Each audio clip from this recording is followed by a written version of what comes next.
મંડળી સરસ મજાનું ઓફિસનું આયોજન કરવામાં આવ્યું છે અને મારી કાલી ઘેલી કલાની ભાષામાં કહેવા માંગુ છું કે મિત્રો આપણા ગુજરાતી કલાકાર એટલે કે હીરોજી રાની સાહેબ એમના અવાજમાં જ સાંભળીશું.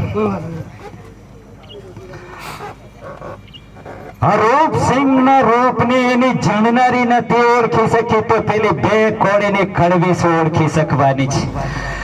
કારણ કે દરિયાના પાણીને કોઈ માપી ના શકે ને આરથના બચત સરકારી મંડળીને કોઈ પહોંચી ના શકે.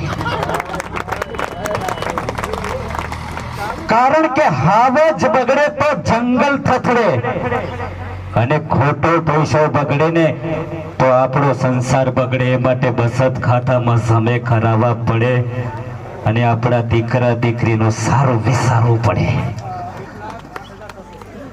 કારણ કે ઉગતા સૂરજને કોઈ પહોંચી શકતું નથી અને આ ભારતના બચત સરકારી મંડળીને કોઈ પહોંચી શકતું નથી. બહુ સારી સ્કીમ છે. દરેક મિત્રો જોડાવજો અને આપણા હિતેન કુમારના અવાજમાં સમગ્ર ગરવી ગુજરાતની જહાર જનતા એટલે કે અઢારી સમાજને બે હાથ જોડીને વિનંતી કરું છું કે મિત્રો તમારા ભવિષ્યમાં તમારા બાળકો માટે તમારા પરિવાર માટે સારું વિચારતા હોય ને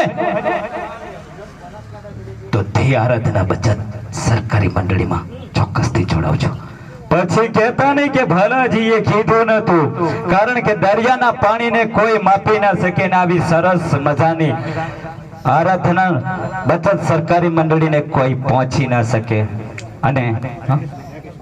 અને અમારા સાહેબની ફરમાઈ છે રાકેશભાઈ બારોટની ટહુકતો મોરલો. અરે ચંદનભાઈ તમારા તો દરરોજ હું વિડિયા જોઉં છું પણ મને આજે પહેલી વાર તમારી સાથે મુલાકાત થઈ ને બહુ આનંદ થયો અને એ માટે સમગ્ર ગુજરાતના દરેક ભાઈઓને વિનંતી કરીને કહું છું કે આરાધના બચત સરકારી મંડળી ચોક્કસથી જોડાવજો. કારણ કે જિંદગીમાં એક વાર મોકો મળે છે ને વારે વારે નથી મળતો એટલે આ મોકો જવા દેતા નહીં હો. અને નરેશ કનોડિયા અરે કોની મજે સભા શેર શૂટ ખાધી છે